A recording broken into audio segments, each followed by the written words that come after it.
Saudi আরবের রিয়াদে বিমান বাংলাদেশের রিজিওনাল অফিসের হলরুমে ৪৭তম প্রতিষ্ঠাবার্ষিকী উপলক্ষে আলোচনা ও দোয়া মাহফিল অনুষ্ঠিত হয়েছে। মোহাম্মদ আমিনুল ইসলামের সভাপতিত্বে ও রফিকুর রহমানের সঞ্চালনায় এতে উপস্থিত ছিলেন বাংলাদেশ বিমানের sales counter manager Mosab Chowdhury, Sohel Arman, Mohammad Nasir, Alauddin Ali ও গণমাধ্যম কর্মীরা।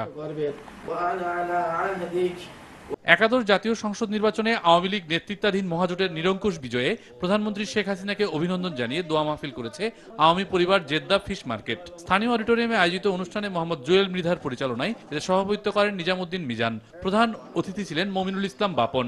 প্রধান বক্তা ছিলেন রফিকুল ইসলাম। বিশেষ অতিথি ছিলেন মোহাম্মদ শাহজালাল। বক্তব্য রাখেন মনির পাটোয়ারি, আব্দুল হক ভুট্টু, আমজাদ আহমেদ সহ আরো অনেকে। দোয়া পরিচালনায় ছিলেন সালাউদ্দিন।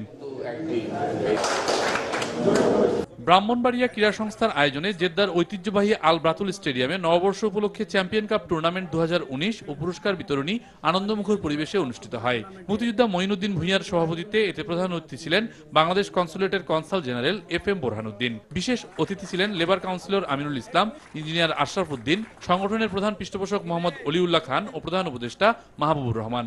অনুষ্ঠান সঞ্চালনায় ছিলেন যৌথভাবে জালাল মাহা ও কাউসার আব্দুল সালাম। টুর্নামেন্টে গুলাইল একাদশকে 1 গোলে পরাজিত করে অল বাইক একাদশ। কাতারে কোরআন সুন্নাহ পরিষদের বার্ষিক সাহিত্য ও পুরস্কার বিতরণী অনুষ্ঠিত হয়েছে। দোহার শেখ আব্দুল্লাহ বিন জায়েদ সেন্টারে আয়োজিত অনুষ্ঠানে সভাপতিত্ব করেন বিশিষ্ট শিক্ষানুরাগী মোহাম্মদ রশিদ চৌধুরী। হাফেজ আনোয়ারুল ইসলামের পরিচালনায় এতে বিভিন্ন প্রশ্নের জবাব দেন প্রতিযোগিতায় অংশগ্রহণকারীরা। বিজয়ীদের মাঝে পুরস্কার বিতরণ শেষে আলহেরা শিল্পগোষ্ঠীর উপস্থাপনায় পরিবেশিত হয় এক মনোজ্ঞ সাংস্কৃতিক অনুষ্ঠান। এ সময় উপস্থিত ছিলেন সংগঠনের দায়িত্বশীল নেতৃবৃন্দ ও হাজারো প্রবাসী বাংলাদেশি।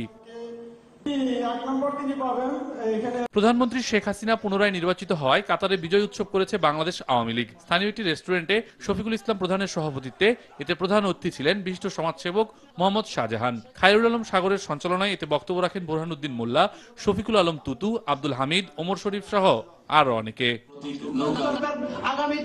মুজাহিদ আহসান, RTV।